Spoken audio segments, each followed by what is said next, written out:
Cristiano Ronaldo's return to Manchester United is wrapped up in nostalgia and dreams of giving the club the stature it perhaps hasn't had since he left.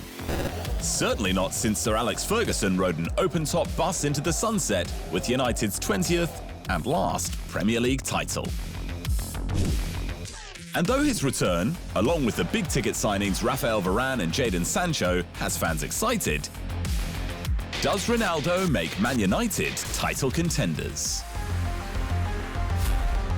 United's failure to win a title, or even be a genuine contender since Ferguson retired, isn't just down to the succession of managers after him not being good enough, though it didn't help. Nor can it be explained away by saying that their nouveau riche crosstown rivals Man City broke the game. After all, Liverpool, Chelsea and even Leicester City have won the Premier League since. A huge factor has been United, led by Chief Executive Ed Woodward, being seduced by glamorous signings at the expense of building a complete team. Angel Di Maria, Zlatan Ibrahimovic, Alexis Sanchez, and even Paul Pogba among those that helped make United seem like a marketing endeavour rather than a football club. Even if Zlatan performed admirably and Pogba every now and then shows why he once commanded a world record transfer fee. Woodward is leaving at the end of 2021 after a shambolic reign. But before he left, he couldn't resist one last celebrity signing in the return of Ronaldo. Whether you believe the reports that he was on the verge of joining City before United's owners, the Glazers, stepped in, or that Ronaldo only ever had eyes for his former club, regardless, he is a luxury signing that was made while nothing was done to address the team's glaring need: a defensive midfielder. Fred, who often plays in the pivot behind Pogba and Bruno Fernandes, lacks the defensive skills and ability to read the play to be genuinely disruptive to the opposition. While Scott McTominay, for all his endeavour, lacks the composure to play there on his own. That may not be a factor against most teams.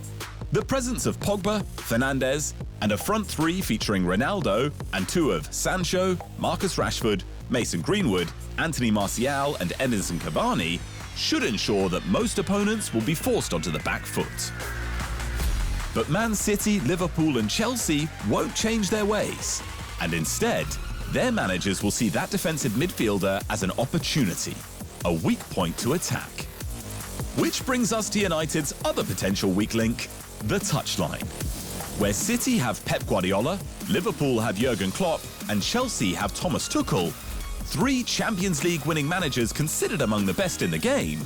United have Ole Gunnar Solskjaer, who might have brought some fun back to Old Trafford, but is yet to truly convince.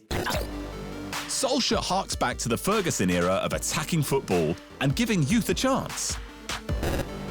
But certainly in the late Ferguson era, he didn't need to be a master tactician with the quality at his disposal.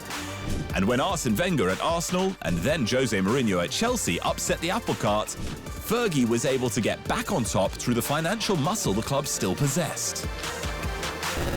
These days, though, United isn't the establishment. City is. And that means Solskjaer will have to prove he can regularly change games against the other big clubs. He certainly has the tools, though. Pogba is a truly world-class midfielder who is unplayable on his day. Fernandes brings a creative touch that very few in world football possess. Rashford brings pace and an ability to deliver big-time goals. Greenwood has potential that is only limited by the amount of game time he might get to show it. Cavani brings the predatory instincts of a true striker. And even if he's relegated to a role off the bench, brings a heck of a plan B that no other team in the Premier League can match. Add Ronaldo to the mix, who brings a goal-scoring ability that has been matched by very few ever. And there is a genuine fear factor that brings back memories of the great United teams of the past. It's been clear that Solskjaer has been chasing fluidity with his forwards, the interchanging of positions between forwards, wingers and attacking midfield.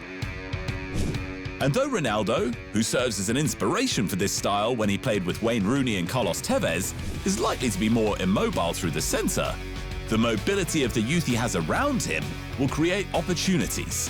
and Ronaldo's nose for goal should ensure he gets on the end of plenty. Failure to address the defensive midfield problem means United's squad isn't perfect. But nobody's is. Chelsea is short a centre-back, Man City is missing a striker and a left-back, and Liverpool's lack of depth could be a problem if injuries bite.